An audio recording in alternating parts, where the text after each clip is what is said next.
Trying to figure this out right now. It says I don't have enough video to maintain smooth streaming. Let's go live, see what happens.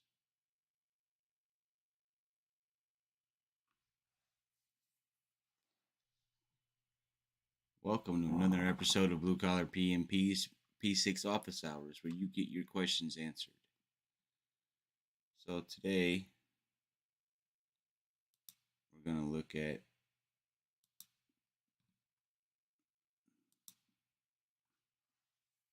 I don't know what we're going to look at today. No one's coming in yet. 5 a.m. is really hard for me to do this, and it's really hard for other people to get in here at 5 a.m. too. So I think I'm going to be moving this to the evenings on Mondays and Thursdays, just like my little sign here says.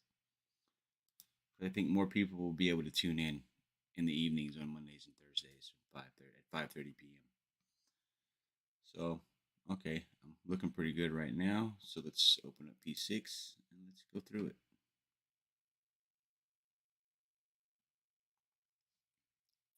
P6.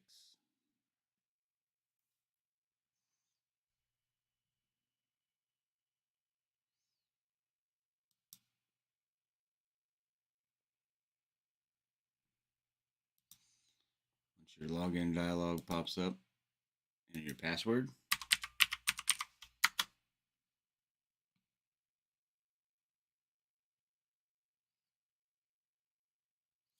Now remember, if you're in a shared environment, when you get that login dialog, you need to make sure you're in the correct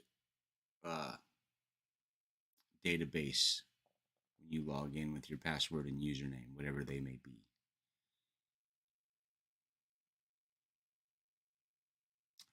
P6 is opening up. So let's see, what does Oracle have to say about P6? P6 is a separate component of P6 EPPM that integrates traditional project management with streamlined resource and cost management. That's true. So this is my EPS I created last time. Let's see. Let's go check my stream, see if anybody's in here. See, if I need to post any messages. All right. I don't see anybody in here yet. At least nobody's chatting. Anybody in here yet? Oh, excuse me. The wife made red beans last night.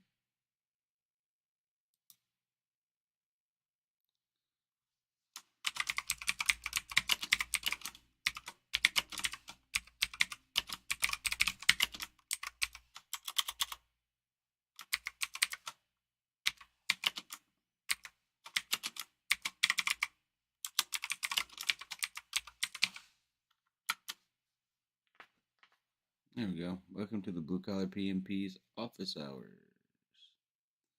Let's pin that at the top. Pin this so everybody comes in will see it. Okay. I don't see anybody in chat. So what are we gonna do today? I don't know. Let's get an idea from Oracle and their user guide. They'll give us an idea of something to do, I'm sure. Let's come over to the user guide. Let's see. P6 Professional is okay. Introducing P6 Professional. When P6 Professional is connected to EPPM.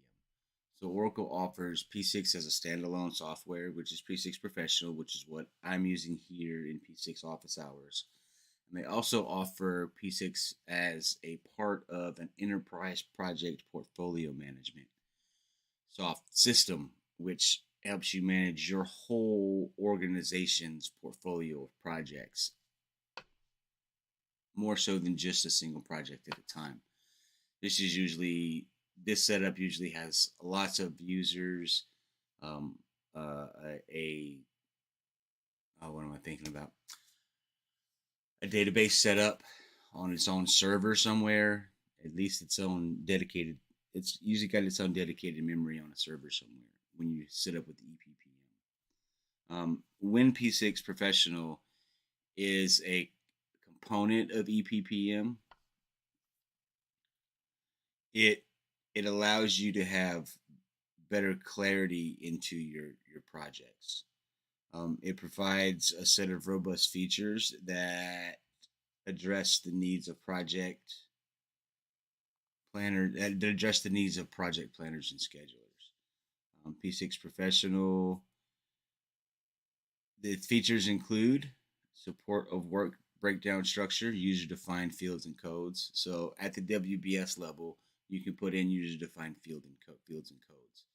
That's really helpful at the program level where you're dealing with lots of projects at one time versus one project with several activities. From what I've noticed working in P6 is at the project level, when you're using it just for the single project as a pay mechanism, because P6 is often used as a means to approve payment and get invoices approved. That's usually done with a lot of detail at the project level. When you get to the program level, when you're in a maintenance environments for like utilities and things like that, you'll use program level scheduling, which has less detail in the activities and they're more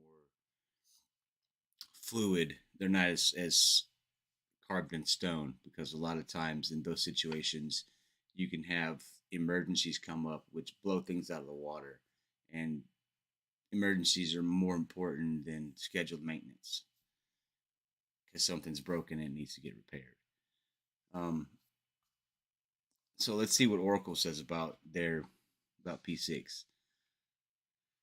It supports work breakdowns. Okay, we just read that one. Multiple users can access the same projects concurrently. Yep. Issue tracking. That actually, multiple users can access the same projects concurrently. That becomes a problem actually at some point because what'll happen is you'll be in a project as a scheduler trying to update it, and then as soon as you hit F9, you'll get the warning that pops up and says the project is open in shared mode. And if they don't remember to refresh before they get out of their P6, then it's not going to take the changes that you make as a scheduler. It gets aggravating. A lot of times in an EPPM environment, there are too many hands in the cookie jar, so to speak, for my taste, because you don't really have control over who's making changes to the schedule unless you have their user access in P6 really locked down, which normally in a large large numbered user environment, there's pretty strict controls put in place on P6 as to who can do what. Because it's so easy to mess up an entire portfolio just by clicking in the wrong place. Which I know is a lot of fear with a lot of people when they get into P6. Is we're worried about clicking on the wrong thing. So I would encourage you to go ahead and if you're going to do this as a career, spend the money, get a license in P6, and just start banging away at it like I do in here. Like I've got my own stuff in here, so like this blue collar PMP. This is where my video projects are going. It's my EPS. But I did this so I could put it on my machine and break it without having to break anything that I was using for real in real life.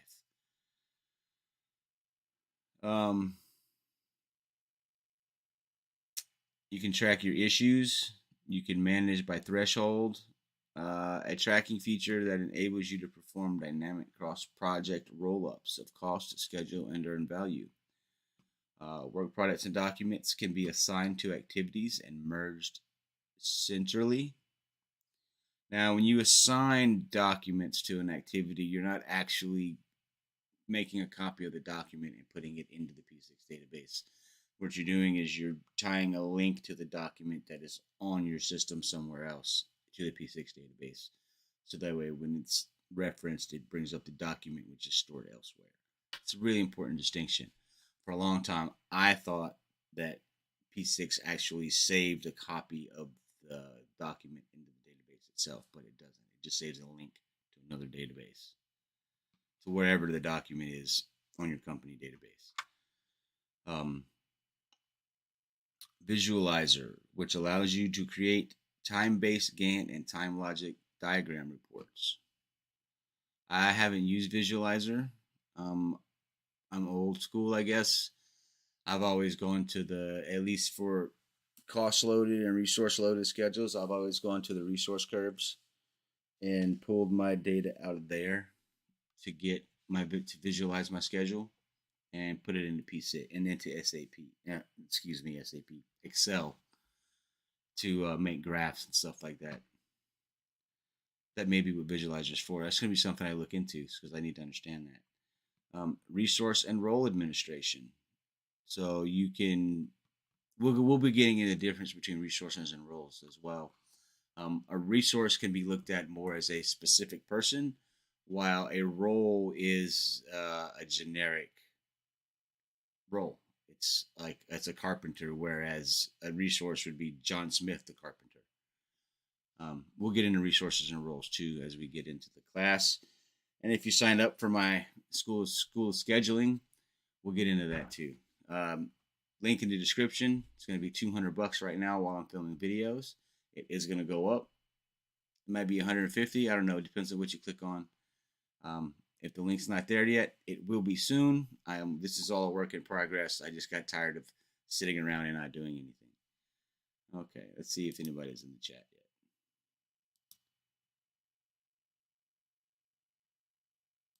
Come on, chat. Where's the chat? There's the chat. It's opening soon. No viewers. Yep, 0 of 200 viewers. So, all right. 15 minutes in. I've kind of covered some of the introduction. No one's showing up. Nobody's here yet. And this is why I'm changing it to the afternoons, because 5 a.m. is early, and it's actually right at start time for my target niche for the rest of the country. So I'm going to move it to the evenings when people have time. So starting this Thursday, we're going to be live at 5:30 p.m. instead of 5 a.m. Oh, excuse me. What I'm hoping is that'll give you guys better access to me after you get home from work and don't really have anything going on. That way you can come, tune in, and get your questions answered. The best way to get your questions answered, because I may be taking this to Zoom if I can't get my OBS and everything figured out with the live streaming to work properly, because I really need to get this done. And if I need to do it on Zoom and then post it afterwards, that may be a better way to do it, because then I can interact verbally with everyone as well. So I may end up putting the Zoom link. Oh, that's a good idea. I'm going to put a Zoom link in the description. That's a good idea. Okay. Well, anyway, all right. Thanks for coming. If you came by, I hope you get a little bit of something out of this video. If nothing else, you'll tune in starting this Thursday, October 27th at 5:30 p.m. That's going to be when I start going live again. It'll be 5:30 p.m. on Thursdays and Mondays. There'll be a link in the description to where you can submit your P6 questions, and the link for a Zoom meeting will be in the description as well. I'm going to figure all that stuff out. If you really want to get in touch, you can send me an email at at tyler@bluecollarpmp.com. The Tyler K. Babin, that's my Gmail address. That's a bunch of junk. You can send it to that, but it's going to go into oblivion. Tyler@bluecollarpmp.com. Send me your P6 questions, and then I'll have something to work on as I get into this, and I can help you guys out. So that's it for now. Have a good one. See you later.